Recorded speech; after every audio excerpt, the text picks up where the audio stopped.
Nous rentrons à Dagar vers midi. Le vent souffle sur la steppe, encore sèche malgré les premiers signes du printemps.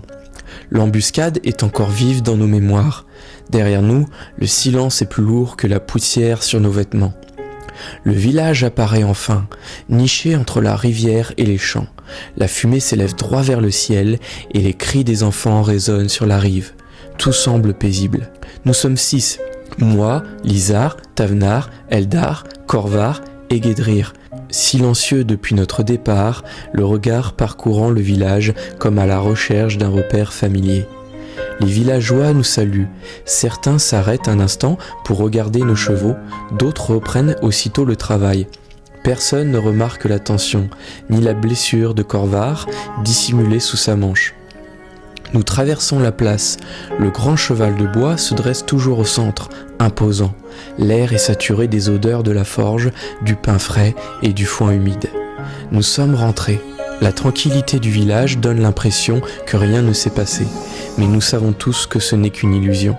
J'ai besoin de réponses. Alors que vous descendez de cheval, le bruit des marteaux résonne depuis la forge voisine, où Grimbar, le forgeron du village, travaille sans relâche. Sa silhouette massive apparaît sur le seuil, ruisselante de sueur et couverte de suie. Il salue d'un geste gai, insouciant de tout souci. Guedrir s'approche, le regard fuyant les villageois, son calme habituel ébranlé. J'ai besoin de me reposer, murmure-t-il, presque pour lui-même. Vos amis échangent des regards silencieux, chacun perdu dans ses pensées. La chaleur du village commence à vous envahir, mais le souvenir de l'embuscade persiste, refusant de s'estomper. Nous nous dirigeons vers les écuries et descendons de cheval. Nous allons bien, mais nous sommes encore sous le choc de l'embuscade de ce matin. Ce n'est pas courant d'être attaqué ainsi sur nos terres, et pas de cette façon. Le groupe reste silencieux et nous descendons de nos montures. Je me tourne vers eux. Korvar, va rejoindre ta femme et tes enfants. Lizar, Tavnar et Eldar, rentrez chez vous, je vous tiendrai au courant. Guedrir, va à la ferme de mon père, le chef Favar. Je te rejoindrai là-bas plus tard. Je dois aller voir notre forgeron. Il aura sûrement des réponses. Je termine ma phrase en examinant une dernière fois une épée courte sur laquelle la mystérieuse inscription PN est gravée sur le pommeau. Vos amis acquiescent et se séparent.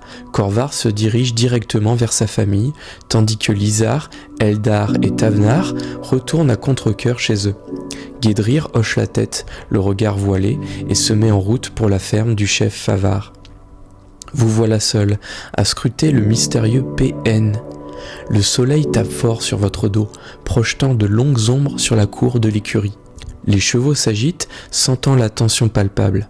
Grimbar vous remarque, perdu dans vos pensées, et s'approche d'un pas nonchalant, s'essuyant les mains graisseuses sur son tablier. « Salut Kalar, content de te revoir. Ça va mon garçon ? On dirait que tu as vu des fantômes. » Je lève les yeux, tiré de mes rêveries, et aperçois notre forgeron qui se dirige vers moi. « Ah Grimbar, j'allais justement venir te demander des renseignements. Nous avons fait un aller-retour dans un village voisin au nord, mais sur le chemin du retour, des bandits ou des assassins nous ont tendu une embuscade, non loin de Dagar. Ça ne m'était jamais arrivé. Nous nous en sommes débarrassés, heureusement, ils n'étaient pas très habiles. Mais nous avons récupéré leurs armes sur leur corps et voici ce que nous avons trouvé. Les pommeaux sont marqués PN.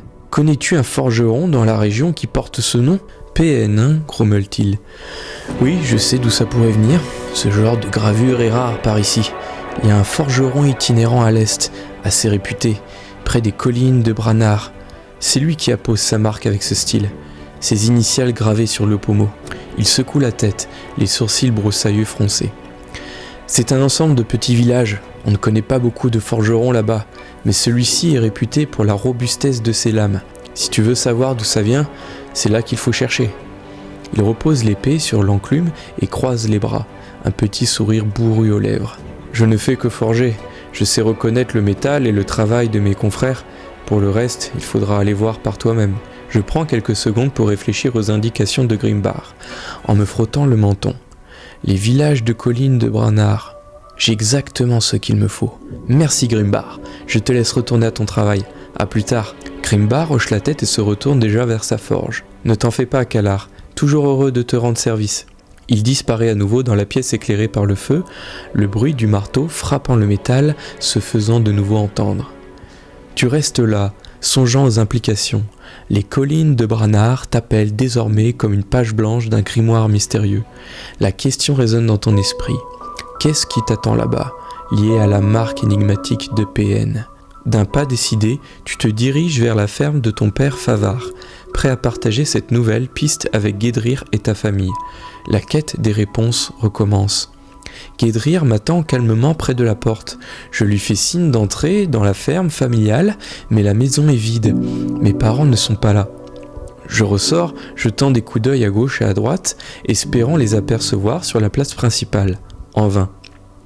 Un voisin, rentrant chez lui avec un seau, croise mon regard et comprend aussitôt mes intentions. « Tu cherches tes parents, Calard ?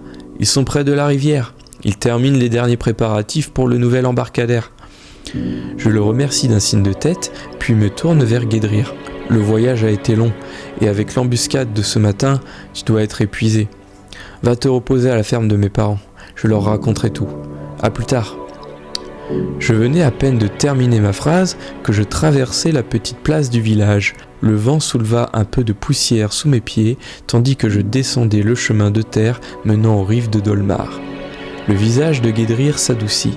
Le soulagement est évident. Il hoche la tête, les épaules légèrement affaissées. « Merci Calard, c'est gentil. » Il disparaît dans la ferme, cherchant refuge loin du tumulte de la journée. Pendant ce temps, vous accélérez le pas. Vos bottes soulevant de petits nuages de poussière, le doux murmure de la rivière se fait plus fort. Un bourdonnement apaisant en fond sonore. Vous apercevez vos parents au loin, absorbés par une conversation avec des villageois. Ils sont effectivement occupés à superviser la construction du nouvel embarcadère, le visage concentré. Des enfants jouent à chat non loin de là, riant et criant, inconscients des ombres que vous avez affrontées. La scène semble presque irréelle, compte tenu du danger que vous venez de fuir. Vous vous arrêtez, savourant l'atmosphère paisible. À mon arrivée, mes parents m'accueillirent chaleureusement, interrompant leur conversation avec les artisans. Je sentais bien leur impatience de savoir si Guédrir avait tenu parole au sujet de la clé magique, celle qui, disait-on, révélait les fragments menant au tombeau perdu de Valamir, la dernière demeure de son ancêtre. « Père, mère, excusez-moi de vous interrompre, mais j'ai une nouvelle importante. Allons faire un tour au bord de la rivière, il y a beaucoup à dire. » Les yeux de votre mère pétillent, une pointe d'inquiétude perçant sous son sourire.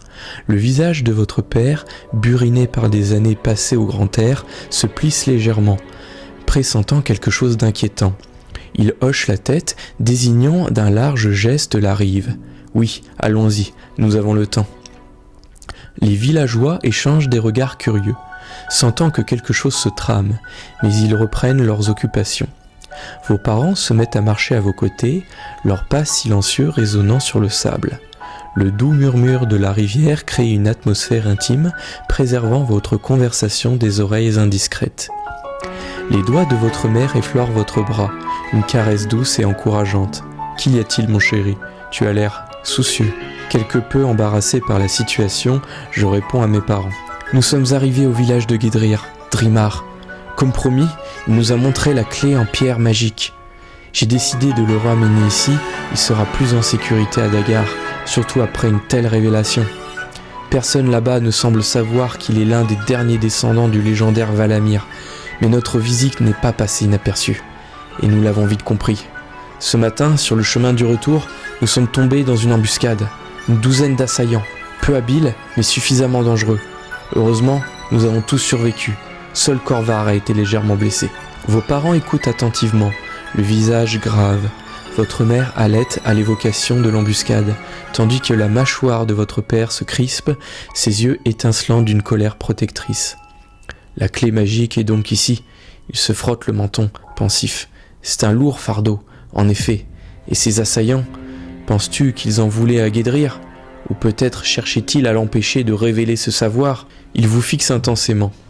Avez-vous reconnu leur bannière ou leur emblème ? Avez-vous une idée de ce qui pourrait être derrière tout ça ? Votre mère pose une main rassurante sur votre épaule. Je suis simplement soulagé que tu sois sain et sauf. Mais cela change la donne. Nous allons devoir renforcer la surveillance autour de Guédrir. Je laisse échapper un léger soupir d'incertitude. Oui, la clé est ici, et Guédrir aussi. Il sera en sécurité avec nous. Il vaut mieux qu'il ne retourne pas à son village, surtout après l'embuscade. Lorsque nous avons fouillé les corps, nous avons trouvé des inscriptions sur les pommeaux de leurs armes. PN. Je ne savais pas ce qui était derrière ces lettres, alors je suis allé voir notre forgeron. Il m'a dit qu'elles appartenaient à un forgeron itinérant qui parcourait les collines de Branard, au nord-est d'ici. C'est là que j'ai compris. Celui qui règne sur cette région d'une main de fer, le chef Mazar, notre rival de toujours, celui qui n'a jamais cessé de nous défier pour notre suprématie en tant qu'éclaireur et protecteur contre les Aruches. Je prends une profonde inspiration, emporté par ma frustration. Je crois que lorsqu'ils ont appris l'existence des messages que j'ai envoyés pour recruter des cavaliers pour la mission royale de restauration de la voie de Valamir, ils ont décidé de se débarrasser de moi. Ils ne supportaient pas que, sans élection ni nomination, cette tâche me soit confiée naturellement, en tant que fils du chef du village réputé pour ses chevaux et ses éclaireurs. Les yeux de ton père se plissent, sa main se crispe sur son bras. Mazar, ce serpent, toujours à chercher à salir notre réputation. Alors il croit pouvoir nous abattre comme ça. Ta mère se mord la lèvre, l'inquiétude se lit sur son visage. Mais pourquoi s'intéresserait-il autant à toi en particulier? Il y a tant d'éclaireurs dans le royaume, à moins que... Elle marque une pause, les sourcils froncés. À moins qu'il ne te vise pas seulement, Kalar. Peut-être que c'est à cause de la clé et du lien avec Valamir. Peut-être qu'il cherche aussi le tombeau. Ton père hoche la tête d'un air sombre. Oui, c'est possible. Probable même. Si Mazar est impliqué, c'est qu'il convoite quelque chose de plus important que nous. Je baisse la tête, l'air sombre et pensif. Non, il ne peut pas être au courant de cette clé, c'est impossible. Seuls mes amis, vous deux, Guédrir et moi le savons. Sinon, Guédrir aurait été attaqué depuis longtemps pour la lui voler. La seule explication plausible est la jalousie de Mazar et de son fils. Ils refusent d'admettre que je dirige logiquement cette mission. Ils connaissent le prestige qu'elle confère en cas de succès. Si je meurs, alors naturellement, ce seront eux qui pourront prétendre au droit de diriger les éclaireurs de notre roi. Juste après l'embuscade, j'ai cru, comme vous, que Guédrir était la cible. Mais en réalité, c'était moi. Ils ne savent pas qui est Guédrir, ils ne le sauront peut-être jamais. Et même s'ils le savaient, ils ne sont pas du genre à courir après les légendes, mais plutôt à saisir les opportunités qui se présentent, n'est-ce pas ? Votre père hoche la tête vigoureusement, le visage fermé, l'air déterminé. Exactement, mon fils, c'est le style de Mazar, il a toujours été pragmatique, pas du genre à courir après les mythes ou les rumeurs. Non, il préfère s'emparer du pouvoir par la force. Votre mère expire doucement, son soulagement est palpable. Alors, ce n'est pas une question de clé, du moins pas directement. La lumière du soleil danse sur l'eau, créant des ondulations sur le rivage sablonneux. Vos parents échangent un regard grave, reconnaissant silencieusement la complexité de la situation. Mais Kalar, si Mazar joue à ce jeu... La voix de votre père s'éteint, la mâchoire serrée. Il n'arrêtera pas tant qu'il n'aura pas obtenu ce qu'il veut. Et toi, mon garçon, tu te trouves en plein sur son chemin. Mes parents échangent un regard inquiet, et un silence s'installe entre nous, seulement troublé par le clapotis régulier de la rivière Dolmar.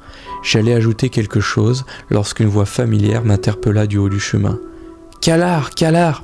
C'est Lizar, il accourt, légèrement essoufflé. Les premiers cavaliers volontaires sont arrivés au village. Ils attendent près de la place principale.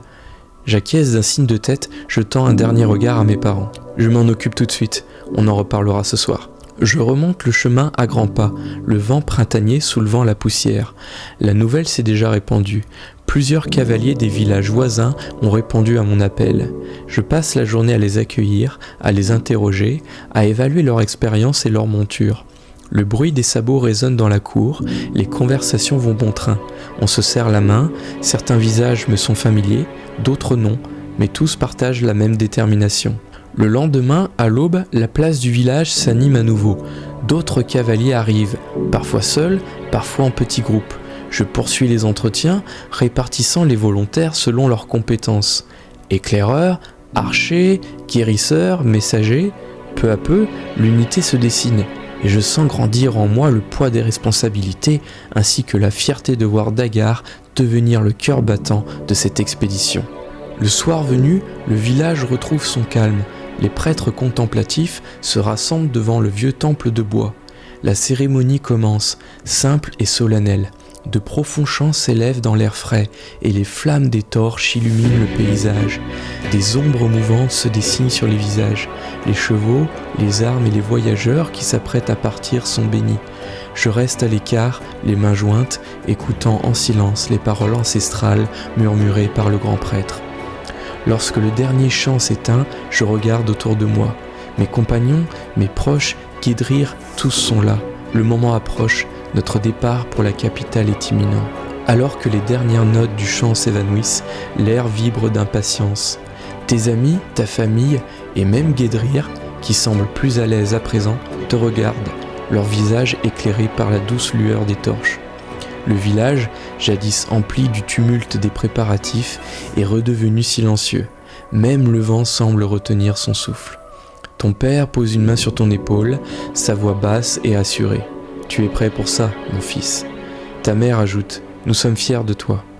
Lizar, Tavnar, Eldar et Corvar acquiescent d'un signe de tête, les yeux brillants d'une lueur mêlée.